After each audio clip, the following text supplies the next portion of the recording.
Well, hey everyone, I'm Janet B., recovered from compulsive eating and bulimia. Let me add my welcome to Melissa's. Glad to be with you all tonight. So, tonight I am going to talk about the formula for serenity. So, two scenarios in a household. They've both been in my household. Scenario one of my teenager, now they're both 24, but this was back when they were teenagers. One of my teenagers asked me for something. I know the right thing is to say no, but I want to avoid an argument because it's uncomfortable. So I say yes, great, argument avoided. But 3 days later, when said child was just 5 minutes late coming home, I yell at that child for being inconsiderate and irresponsible, and then I'm mad at myself for overreacting. Scenario two, same teenager asked me for something. I know the right thing is to say no. I still want to avoid an argument, but I say no anyway. And when this teenager complains and tells me I'm the world's worst mom, I hold my ground calmly, and then I go off and do my fear inventory. And 3 days later, when this child is 5 minutes late coming home, I remind myself he's usually on time. I give him grace and nicely ask how his evening was, and everyone has serenity. Same scenarios, but different reactions. Why? Why sometimes do I create calamity, and at other times I can have serenity even if other people are creating chaos around me? I think the answer is found in like one of the most brilliant formulas in the world on page 68 of our big book. We are in the world to play the role He, God, assigns, just to the extent that we do as we think He would have us and humbly rely on Him, does He enable us to match calamity with serenity. So if I knew how to do whiteboards on Zoom, which I don't, I would do it like this. A units of surrender plus B units of trust equals AB units of serenity. Notice the amount of chaos going on isn't even a factor. Maybe someone will teach me how to do whiteboards on Zoom so I can it'll look really cool next time. But what this tells me is if I don't have serenity, even if there's chaos going on, I'm either not doing what I think God would have me, not surrendering, or not humbly relying on Him, not trusting. So tonight, I would like to talk about this formula for serenity, trust and surrender. And believe me, I have a son who right now who's in the military. He's doing his officer infantry training, and later this year he will be deployed. So I had best have serenity no matter what is going on around me. So I love this formula. So I think trust has to come first. Generally, I can't surrender without trust. Think about it. That's how it is in many areas of our lives. A number of years ago, I had severe pain in my right, I believe it was my right side. I tried to take care of it myself with like Advil and stuff, but it didn't get better. One could say I was powerless over the pain. It was really bad. I was on a plane ride from Montana, and I was actually scared they'd have to make an emergency landing for me. That's pretty unmanageable. I clearly had a problem I needed help with. So I went to my doctor when I got home. She said, Dr. X is the chief of surgery at Valley Hospital. Go see him. I trusted her. I went to see Dr. X, who took out my appendix, and the problem was solved. Based on my doctor's opinion and my trusting her and my consultation with Dr. X, who I then came to trust, I believed that Dr. X could restore me to health, and I made a decision to allow him to cut and remove a body part of mine while I was anesthetized. For those couple of hours, you could say I turned my life over to Dr. X. His name wasn't really Dr. X, but I can't remember it. Okay, so now we know all about my appendectomy surgery. Let's get back to the big book. Let's define the word trust. To trust means to believe in the reliability, truth, ability, or strength of someone or something. For our purposes, God. So, how do we come to believe in the reliability, truth, ability, and strength of God? How can I come to believe that if I don't? Well, the first way is research, even though we don't tell ourselves I'm doing research. But our research takes the form of learning what has happened to other people who've trusted God. That's the main reason we tell our stories, right? Page 29 of the big book says that in our personal stories, each individual describes from his own point of view the way he established his relationship with God, right? Page 50 tells us the founders of AA all agreed on one thing. I always think that's funny. Imagine getting two alcoholics to agree on anything, but they're saying 100 of them agree. This is what they say. On one proposition, however, these men and women are strikingly agreed. Each one of them has gained access to and believes in a power greater than himself. This power, and they say power with a capital P, which means God, this power has in each case accomplished the miraculous, the humanly impossible. As a celebrated American statesman put it, let's look at the record. So my evidence is really all of you. If all of you tell me that as soon as you believed in the reliability, truth, ability, and strength of God, that your obsession with food or alcohol began to be lifted, well, that would certainly be fertilizer for my own trust. That's why there's those stories in the big books. That's why we share our stories, to prove to newcomers that God is trustworthy. But because we're the kind of people we are, there's generally another hurdle we have to get through. If I tell you that Dr. X is a great doctor and take care of your appendix and you need your appendix out, you'll probably believe me. But if I could tell you that God can take care of your eating problem, well, that's a little harder. Why? Why is it so much harder for us? Page 55 of the big book tells us deep down in every man, woman, and child is the fundamental idea of God. However, and this is the key in the next line, it may be obscured by calamity, pomp, and worship of other things. So when I tell you about Dr. X's great surgical skills, you probably don't have any kind of block that will prevent you from calling him if you have appendicitis. But when it comes to God, we typically have three blocks: calamity, pomp, worship of other things. And these things obscure my ability to trust God, much like a cataract can obscure my sight. We might call them the three soul cataracts. So the first one is calamity. And remember, Bill Wilson had that one. On page 11, he talks about the war, the burning. I mean, we see that word like where he says the war, the burnings. I mean, did he see people burn? Did he see whole towns burn down? Right? The devastation he saw in Europe during World War One. In fact, he said the devil seemed to be boss of the universe. So his belief in God was obscured by calamity. Well, how'd he get through that? So Ebby, who carried the message to him, didn't argue with him. He just said God had done for him what he couldn't do for himself.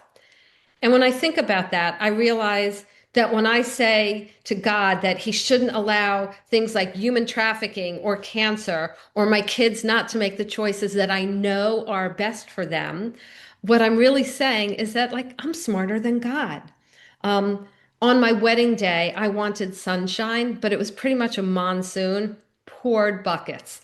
But if God answered every bride's prayer for no rain on her wedding day, there'd be no food supply because no crops would grow.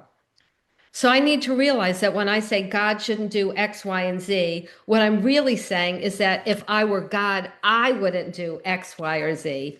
And experience has taught me that I am very underqualified for the job of God. Trying to do that job is what landed me in 12-step programs in the first place. So the next thing that obscures our belief in God is pomp, which is ostentatious boastfulness or vanity. It's really me thinking I'm too good to need God, that I can handle things on my own.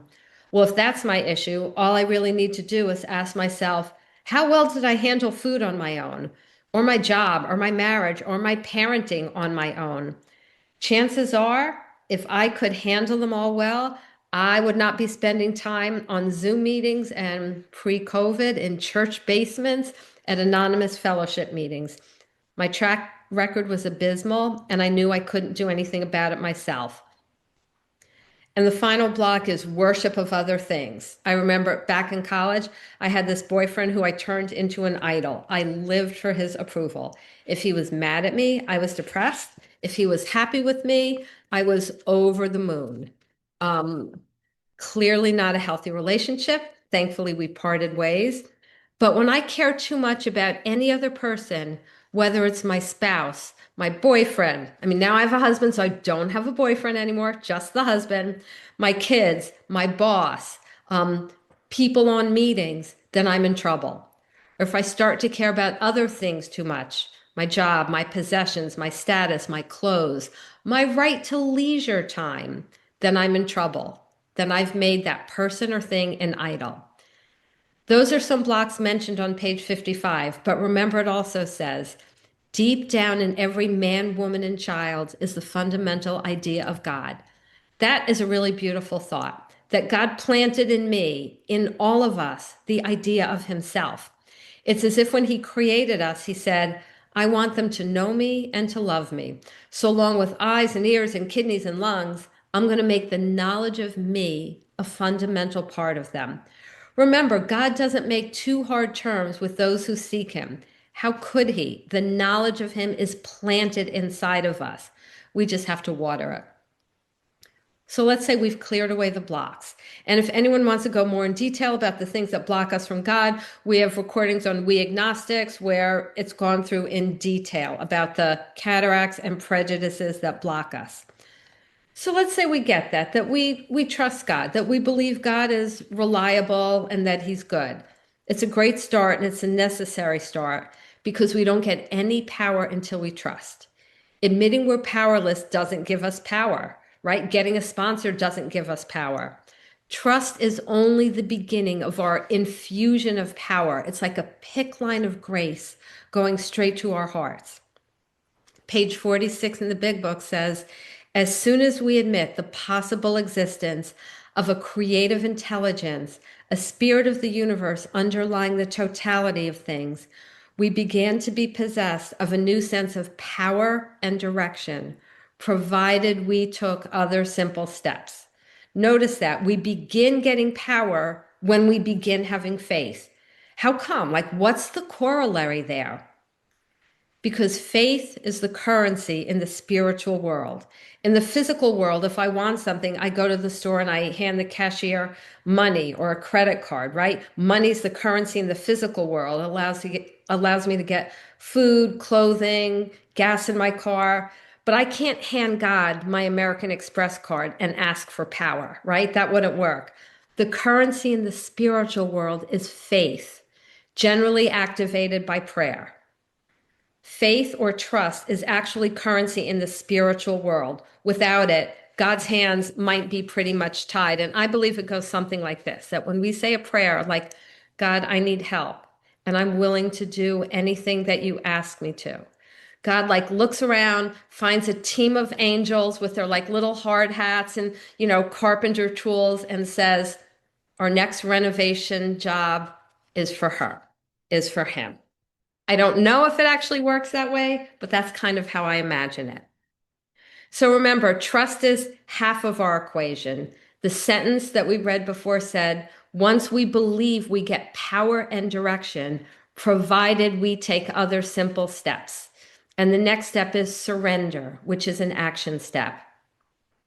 If I'm a diabetic and I trust that insulin has helped you, and have even come to believe that insulin will help me, but I don't inject it into my arm, the fact that I believe it, that I trust that it will work, is useless, right? In the AA 12 and 12 on page 72, it says, we could actually have earnest religious beliefs which remain barren because we were still trying to play God ourselves. So I need to add surrender to my trust. Now, there's a temptation to say, okay, God, I'm willing to believe. Now you prove it by doing A, B, and C. But God isn't a genie in a bottle. And if I'm asking God to prove himself to me, then I'm still playing God. And my favorite example, I'm sure a lot of you have heard this before, is the exchange between the two men both committed to an insane asylum. It's written by the minister's son in chapter 4 and is told from his point of view. So it's on page 215 in the big book, the story Our Southern Friend. The minister's son says, I get out of bed and go to the man's room. He's reading. I must ask you a question, I say to the man. How does prayer fit into this thing? Well, the other man answers, you've probably tried praying like I have. When you've been in a jam, you said, God, please do this or that. And if it turned out your way, that was the last of it. And if it didn't, you said, there isn't any God, or he hasn't done anything for me. Is that right? The minister's son said, yes. That isn't the way, the man continues. The thing I do is to say, God, here I am, and here are all my troubles. I've made a mess of things and can't do anything about it. You take me and all my troubles and do anything you want with me. Does that answer your question? Yes, it does, I answer. I return to bed. It doesn't make sense. Suddenly, I feel a wave of utter hopelessness sweep over me. I am in the bottom of hell, and there a tremendous hope is born. It might be true. I tumble out of bed onto my knees. I know not what I say, but slowly a great peace comes to me. I feel lifted up. I believe in God. I crawl back into bed and sleep like a child. And as we know from reading his story, he never drank again. So, what was the key here? He surrendered his whole life. He gave God all of it. God could take his alcohol obsession, his marriage, his job, everything. But we have to admit, like, it's a little tricky. When I surrender, do I just sit around like a lump of clay, expecting God to do everything, including like washing my hair? Well, of course not. Surrender is defined as abandoning oneself entirely. But I think for us addicts, I might tweak that definition a bit to say surrender is doing the right thing and leaving the results up to God. On a practical note, what does that look like? So generally we have goals. The goals are often good ones like raising respectful children, get my husband to stop smoking, right? Good goals. But they're my goals and they're outcome oriented. It's radically different if my goal is simply to do God's will. So, for example, if my goal is to have kids who go to church, even after they leave my house, I'll raise them to go to church. But if my kids don't go to church once they leave my house, I would get resentful and fearful and probably like screaming or manipulating in order to reach my goal. But if my goal is simply to do God's will, I may raise them the exact same way, but I'm less likely to get angry, fearful, and frustrated because I'm not focused on the results, having kids who go to church. I'm only focused on my own obedience to God. So, in other words, the goal shifts from achieving something, even if that something is good, to simply doing God's will. That's what surrender is. And I will tell you, my kids are 24 years old now, and neither of them go to church on a regular basis. And you know what? I have perfect serenity because my job in life isn't to make sure that my kids attend church. My job in life is to do God's will. So I pray, I model good behavior, I don't nag them about it. Hopefully they will. If they don't, I'm still right with God. So I'll talk a little about some challenges that I've had with surrender. A big one was when I was single, and after a pretty wild past, I believe that God wanted me to be chaste until chaste, CHASTE, not CHASED, chaste until marriage. And I was afraid because who would want to marry me with the sex ideal I had? And I thought I wouldn't be happy unless I got married. One might even say I had a demand to be married. But the AA 12 and 12 says, page 76, no peace was to be had unless we could find a means of reducing those demands. The difference between a demand and a simple request is plain to anyone. So it was okay for me to want a husband, but not to demand it, not to feel like God owed me. And by the way, my husband and I recently celebrated our 25th wedding anniversary. But I like to think that if I were sitting here 65 years old and single, that I would still be surrendered and still be happy. So another area that's often difficult for us to surrender, especially at the beginning, is our food plan. Even when we get abstinent and start working the steps, there are often times we need to maybe make new surrenders. So whether at the beginning or years in, we may have to do what Dr. Bob did. Page 181 of the Big Book, he says, I used to get terribly upset when I saw my friends drink and knew I could not, but I schooled myself to believe that though I once had the same privilege, I had abused it so frightfully it had been withdrawn. Notice the absence of self-pity here. He just surrendered his right and used his intellect to help him.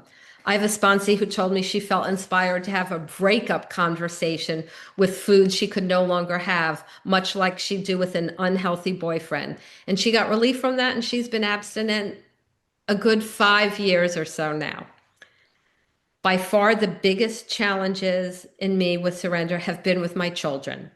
As you see, I had to surrender their religious practices, my hope for their physical health, their mental health, my dreams for their future, my choice of their spouse, all the things the big book would lump together as my little plans and designs. Again, surrender means I try to raise them right and leave the results to God. And now they're grown and there's no more raising to do. But I will tell you the best parenting advice I ever got, which was as much as possible, try to keep a good relationship because, especially when they're older, you can't control them. All you can do is influence them. And the only way to influence is to have a good relationship. So I will say that I just spent Easter with my daughter. My son had driven up to Virginia to surprise his girlfriend because he's in the military now. And he came and spent an hour and a half with us, and it was wonderful. And I can say we had some rough teenage years, but I have a good relationship with both of my children. So circling back to where we started, if I don't have serenity, I can't use the excuse that there's chaos or calamity all around me. I need to look at where in this situation I'm either not trusting God or where I'm not surrendered. And when I do trust and when I do surrender, well, that's when I can expect not only serenity, but so much more. Page 100, it says, the things which came to us when we put ourselves in God's hands were better than anything we could have planned. Follow the dictates of a higher power, and you will present be living in a new and wonderful world, no matter what your present circumstances. So it's like I said, I can be happy no matter what. My son will be deployed probably later this year. We don't know where yet. I can be happy about it. I can just be happy no matter what the circumstances are. Remember, my plans are limited by my imagination, but God's imagination is limitless. And the new and wonderful world that we live in, no matter what our present circumstances, like what is that world? I think it's the fourth dimension that Bill references on page 8, where he says, we can know happiness, peace, and usefulness in a way of life that is incredibly more wonderful as time passes.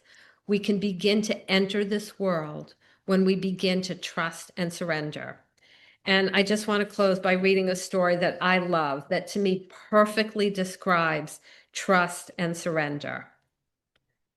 Dominique, a lean, muscular, 6 feet 2 inches, always wearing a navy blue beret, learned at the age of 54 that he was dying of inoperable cancer.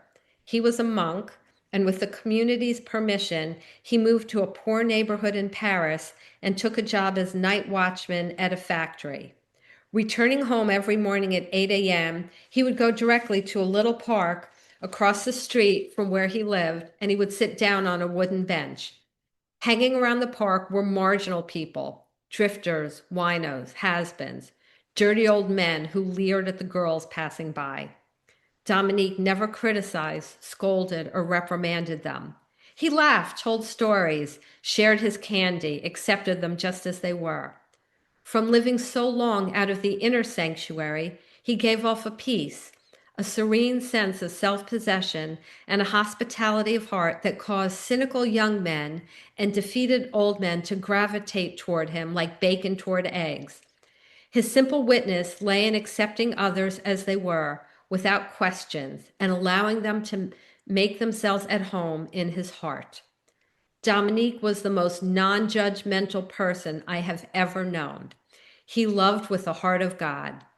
One day, when the ragtag group of rejects asked him to talk about himself, Dominique gave them a thumbnail description of his life. Then he told them with quiet conviction that God loved them tenderly and stubbornly, that he loved rejects and outcasts just like them. His witness was credible because the word was enfleshed on his bones. Later, one old timer said, the dirty jokes, vulgar language, and leering at girls just stopped. One morning, Dominique failed to appear on his park bench. The men grew concerned. A few hours later, he was found dead on the floor of his cold water flat. He died in the obscurity of a Parisian slum. Dominique never tried to impress anybody. He never wondered if his life was useful or his witness meaningful. He never felt he had to do something great for God. He did keep a journal. It was found shortly after his death in the drawer of the nightstand by his bed. His last entry is one of the most astonishing things I have ever read. All that is not the love of God has no meaning for me. I can truthfully say I have no interest in anything but the love of God. If God wants it to, my life will be useful through my words and witness. If God wants it to, my life will bear fruit through my prayers and sacrifices. But the usefulness of my life is God's concern, not mine. It would be indecent of me to worry about that. And with that, I will pass.